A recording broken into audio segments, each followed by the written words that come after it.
마태복음 18장 1절에서 10절 말씀 우리 다 함께 한 목소리로 읽어보도록 하겠습니다. 그때에 제자들이 예수께 나와 이르되 천국에서 누가 크니이까?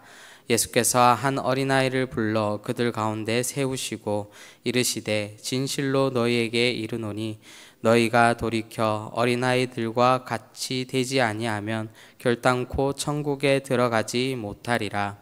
그러므로 누구든지 이 어린아이와 같이 자기를 낮추는 사람이 천국에서 큰 자니라. 또 누구든지 내 이름으로 이런 어린아이 하나를 영접하면 곧 나를 영접함이니 누구든지 나를 믿는 이 작은 자 중 하나를 실족하게 하면 차라리 연자맷돌이 그 목에 달려서 깊은 바다에 빠뜨려지는 것이 나으니라. 실족하게 하는 일들은 있으므로 말미암아 세상에 화가 있도다. 실족하게 하는 일이 없을 수 없으나 실족하게 하는 그 사람에게는 화가 있도다. 만일 내 손이나 내 발이 너를 범죄하게 하거든 찍어내 버리라. 장애인이나 다리 저는 자로 영생에 들어가는 것이 두 손과 두 발을 가지고 영원한 불에 던져지는 것보다 나으니라. 만일 내 눈이 너를 범죄하게 하거든 빼어내 버리라. 한 눈으로 영생에 들어가는 것이 두 눈을 가지고 지옥불에 던져지는 것보다 나으니라. 삼가 이 작은 자 중에 하나도 업신여기지 말라. 너희에게 말하노니 그들의 천사들이 하늘에서 하늘에 계신 내 아버지의 얼굴을 항상 배움느니라. 아멘. 오늘 본문 말씀 속에 첫 번째로 등장하는 것은 바로 제자들의 질문입니다. 제자들은 예수님께 나아가 한 가지 질문을 합니다. 질문의 내용은 우리가 1절에서 보셨다시피 천국에서 누가 큽니까? 라는 그 질문을 예수님의 제자들은 예수님에게 하고 있습니다. 제자들이 이런 질문을 왜 했는지, 그리고 어떤 상황 속에서 이런 질문을 했는지에 대한 답은 성경에 나와 있지 않습니다. 하지만 우리가 유추할 수 있는 것은 바로 이 제자 공동체 속에서, 이 제자들 안에서 바로 누가 큰지, 즉 누가 어떤 서열을 가지고 있는지에 대한 관심이 있다라는 것을 우리는 추측할 수 있습니다. 지금 우리가 사는 세상도 이 제자들이 있었던 그 시대와 크게 다르지 않습니다. 어떤 모임이든 사람이 모이는 곳에는 관심이 있고 그 관심을 통하여서 사람들은 이야기를 하게 되어 있습니다. 바로 그 관심 중에 하나가 누가 크냐라는 것입니다. 이것은 단순히 키가 큰지 덩치가 큰지에 대한 비교가 아니라 누가 더 많은 부를 가지고 있는지, 그리고 또 누가 더 높은 자리에 앉아 있는지, 그리고 또 세상 가운데 누가 영향력이 큰지에 대한 바로 관심이고 비교일 것입니다. 사람들은 자이든 타이든 비교하기를 좋아합니다. 왜 비교하는 것이겠습니까? 바로 그 비교의 궁극적인 목적은 나 자신을 누군가에게 드러내기 위하여서 비교하는 것입니다. 즉 비교의 중심에는 누가 있습니까? 나라는 존재가 그 비교의 중심이 된다라는 것입니다. 그런데 예수님은 앞서 17장에서도 말씀하셨고 언급하셨듯이 예수님께서 제자들에게 말씀하고 싶어 하시는 것이 있었습니다. 이것이 무엇이었습니까? 그것은 예수님께서 고난받으시고 예수님께서 죽으시고 예수님께서 부활하실 것이다. 바로 예수님께서 이스라엘 백성의 구원을 위해서, 더 나아가 인류의 구원을 위해서 십자가에 달릴 것이다 라는 것을 예수님께서는 제자들에게 계속적으로 말씀하고 있다라는 것입니다.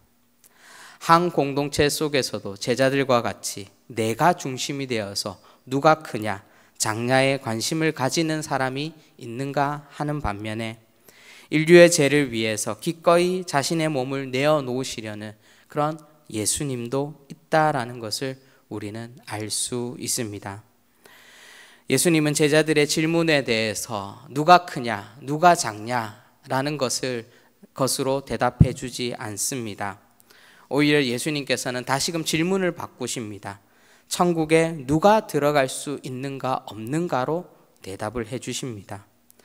예수님께서 천국에 들어가기 위해서 누구처럼 되어야 된다라고 오늘 말씀하고 있습니까? 예수님은 어린아이처럼 되어야 한다.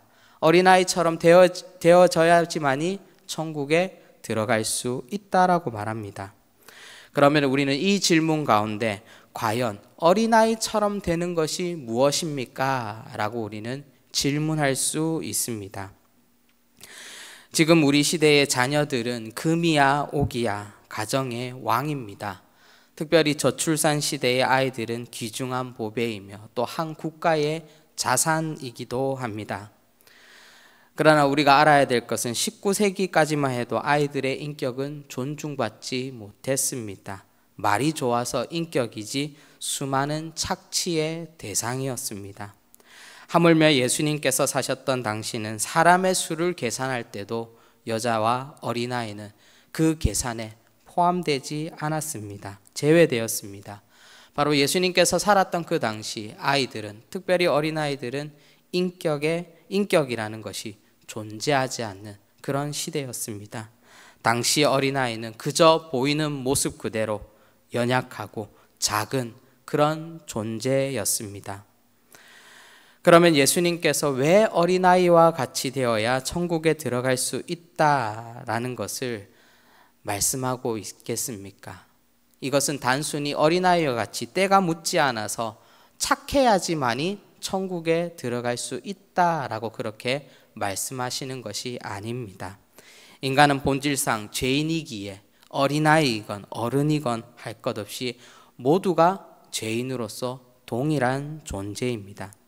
예수님께서 말씀하시는 아이와 같아야 천국에 들어갈 수 있다 말씀하시는 것은 바로 어린아이가 부모가 없이는 살아갈 수 없는 존재이며 부모를 의존하고 부모를 의지해야지만이 살아갈 수 있는 그런 존재임을 예수님께서는 말씀하시는 것입니다.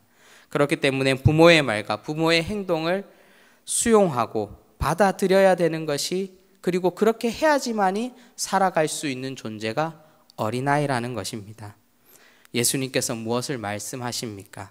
천국에 들어가는 자는 하나님을 의존하는 자, 천국에 들어가는 하나님을 의지하는 자, 하나님의 말씀을 온전히 수용하고 받아들이고 그것을 따를 수 있는 자만이 천국에 들어갈 수 있다라고 말씀합니다. 하나님의 말씀에 절대적인 순종이 있어야지만 천국에 갈 수 있는 것입니다. 이에 대한 예시를 예수님께서는 그 다음 절 6절과 7절 그리고 8절, 9절, 10절을 통해서 말씀합니다. 오늘 말씀 6절에서 7절을 보면 이렇게 말씀합니다. 누구든지 나를 믿는 이 작은 자 중 하나를 실족하게 하면 차라리 연자맷돌이 그 목에 달려서 깊은 바다에 빠뜨려지는 것이 나으니라. 실족하게 하는 일들이 있으므로 말미암아 세상에 화가 있도다. 실족하게 하는 일이 없을 수 없으나 실족하게 하는 그 사람에게는 화가 있도다 라고 말씀하십니다. 이 말씀에서 작은 자는 연약하고 무시당하고 아무런 힘을 가지지 못하는 그런 사람을 뜻합니다. 지금 이 시대의 언어로 말하자면 갑을 병, 정이 있으면 바로 병과 정에 속하는 사람들일 것입니다. 이런 사람들을 실족하게 만드는 것은 즉 어떠한 덫을 놓아서, 사회적 약자에게 덫을 놓아서 아니면 장애물을 놓아서 그 사람으로 하여금 죄를 짓게 만드는 사람은 사람이 목에 걸어서 빠져나올 수 없는 거대한 맷돌인 연자맷돌을 목에 걸고 빠지는 것이 낫다라고 그렇게 예수님께서 말씀합니다. 예수님은 사람이 보기에 작고 하찮게 보이고 심한 말로 쓸모없어 보이는 사람이라 할지라도 존중할 것을 우리에게 말씀하고 있는 것입니다. 이것이 예수님께서 말씀하시는 순종이라는 것이며 이 순종을 통하여서 바로 천국 백성이 될 수 있음을 말씀하고 있습니다. 우리가 읽어보지는 않았지만 아래 8절, 10절 내용도 이와 마찬가지일 것입니다. 사랑하는 성도 여러분, 우리의 순종은 교회 안에서만의 순종이 되어서는 안 됩니다. 우리의 순종은 교회이건 가정이건 직장이건 우리가 속한 어떤 모임이건 어떤 공동체이건 간에 가려서는 안 되는 것입니다. 교회 안에서만 하나님의 말씀에 순종하여 봉사하는 것만이 우리가 하나님의 말씀을 온전히 순종했다 말할 수 없는 것입니다. 세상은 점점 제자들과 같이 무엇인가 비교하려고 합니다. 누가 크냐, 누가 작냐, 이 비교 속에서 경쟁이 심화됩니다. 경쟁이 심화되다 보니 불법이 자행되고 바로 법의 사각에 놓인 약자들만이 피해를 입을 수밖에 없는 것이 이 세상의 논리이기도 합니다. 교회라고 다르지 않을 것입니다. 그러나 교회가 세상과 다르지 않다고 해서 이 세상과 다르지 않음을 포기해서는 안 될 것입니다. 세상과 끊임없이 달라지기 위하여서 노력하고 하나님의 말씀에 순종하고 이것을 위하여서 우리는 훈련되어지고 노력해야 될 것입니다. 연자맷돌은 우리가 늘 연자맷돌을 우리 목에 달 수 있는 그 마음가짐을 가지고 우리는 살아갈 수 있어야 되며 우리 신체의 일부를 내어놓을 수 있는 그 마음을 가지고 우리는 살아갈 수 있어야 하는 것입니다. 왜 그렇게 우리가 살아갈 수 있습니까? 바로 주님께서 우리를 위하여서 자신의 몸을 버려서 십자가에 달리셨기 때문입니다. 우리는 이것을 믿고 따르는 자이기 때문입니다. 세상은 비교하고 경쟁하여 약자는 도태되고 강자만 살아남는 약육강식의 그 세상을 만들려고 하지만 우리는 이 세상에 맞서서 크건 작건 있건 없건 높건 낮건 모두가 하나님 안에서 천국을 누리며 살아갈 수 있는 그런 세상을 만들기 위해서 우리는 끊임없이 포기하지 않고 노력해야 할 것입니다. 오늘 우리에게 주어진 이 하루의 시간 속에서 하나님의 말씀에 온전히 순종하여 나보다 연약한 자를 존중하고 도와주며 우리가 서 있는 우리의 각자의 자리에서 하나님의 나라를 온전히 세워나가며 만들어갈 수 있는 여기에 모인 우리 모든 대도의 성도님들 되시기를 주님의 이름으로 축원드립니다. 기도하도록 하겠습니다. 사랑의 주님, 우리는 정말 우리의 삶 속에서 어린아이와 같이 주님만을 의지하며 주님에 속한 자로서 주님만 바라보며 살아가고 있습니까? 아니면은 세상을 바라보며 세상을 닮아가려고 우리가 노력하고 있습니까? 주님, 우리가 세상의 길을 걷는 자가 아니라 주님의 길을 걸어갈 수 있는 자가 될 수 있도록 주님 인도하여 주시옵소서.